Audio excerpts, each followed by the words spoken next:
Hey everybody, I thought I'd give you a little rundown and preview of what's included in my anatomy and physiology curriculum. So when we open up this zip file that's downloaded, you can see that it has 14 different files in it. Each one of those are zip folders themselves. And these 1 through 13 are the units as I use them, in the order I use them in the anatomy and physiology curriculum.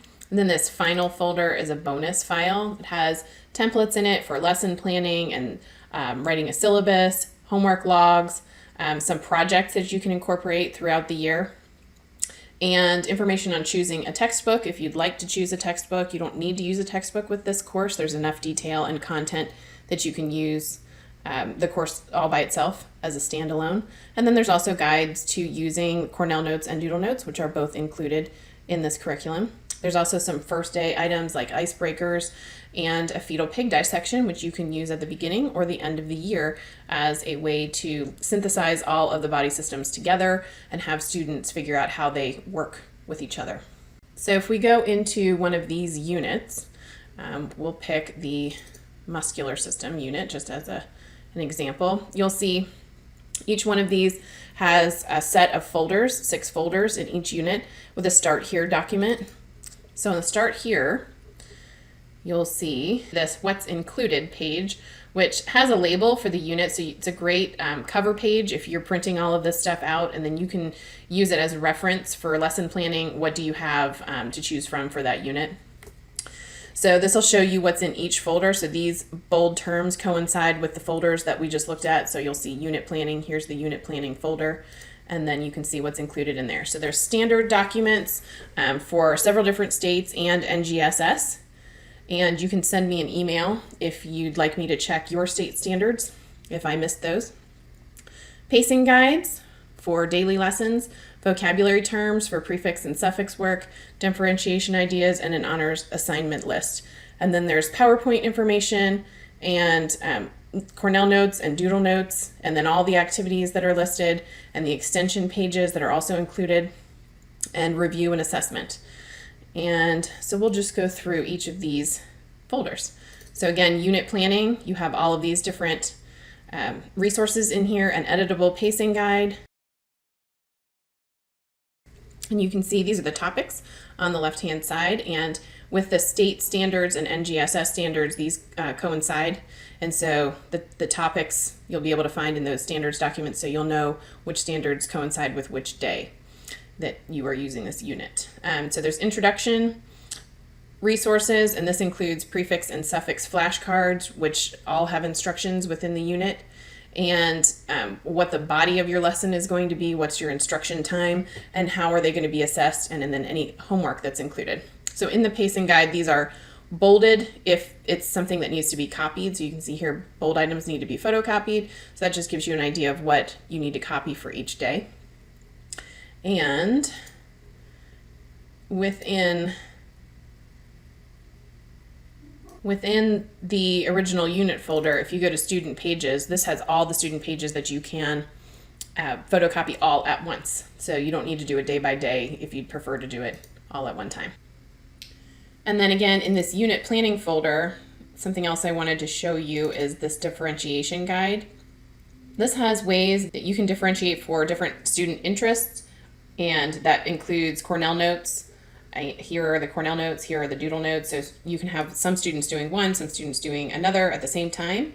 They both coincide perfectly with the PowerPoint presentations, or you can use one and then use another for a summary, or change back and forth for units just to give them a change of pace. There's also ways to differentiate for student ability, advanced students and struggling students.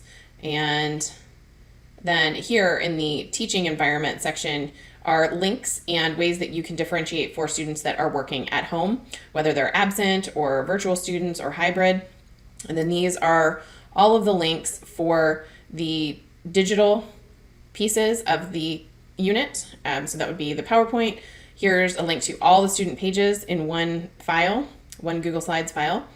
And then there are Doodle Notes, and this is the slide for the activity, and then the Google Forms quiz. And so you can provide all of those to your students after you've made copies for yourself. And then down at the bottom, there's a video demonstration of the chicken wing dissection, and so you can give that link directly to your students and let them use that as an alternative if they don't want to dissect in class. Then we have notes, and this is broken down into PowerPoints, Doodle Notes, and Cornell Notes. And again, there's guides in here for using those if you're not familiar with them. And then the activities are all in here, all the keys are together, and then these are all student documents. This one has a muscle contraction PowerPoint to show with one of the activities, so that's also included in there. And as you can see, these are all PDF files. Some of the other ones are more editable, but the activities are not. There is in the notes section, the Cornell notes do come with an editable version, so you can actually take out whole concepts or text, and I'll show you what that looks like. So these are the editable Cornell notes with questions on the left-hand side, details on the right-hand side, and this is all editable except for these images, which will remain. And the summary is at the bottom, that's also editable. And PowerPoints are also editable, again, except the images because of copyright restrictions for the clip art and illustrations that I use. And then in the extensions folder, this one only has 2 extensions. Some of them have more, quite a bit more. But there are Digging Deeper resources, which are more literacy based, give background information on some deeper topics, and then have students answer discussion questions. And Data Analysis pages, which are math extensions. They either have math calculations to do or have graphs that students need to interpret. This one's for fast and slow twitch fibers. So there's some graphs and then questions for them to answer about those graphs. And then finally, we have the Review and Assessment folder where there are diagrams, and these diagrams for each unit come in blank versions as well as numbered quizzes. The blank versions have word banks for students to use, and these are the numbered quizzes that coincide with each, and then there's also completed black and white pages and completed color ones for each diagram. And there are task cards for each unit, and they are editable. And there's also a unit test in both regular and honors versions, and each of those comes with a key, and those are in Word documents, so they are fully editable. So I hope that gives you a good sense of what's included. But if you have any questions on anything that is included in my anatomy and physiology curriculum, you are welcome to email me.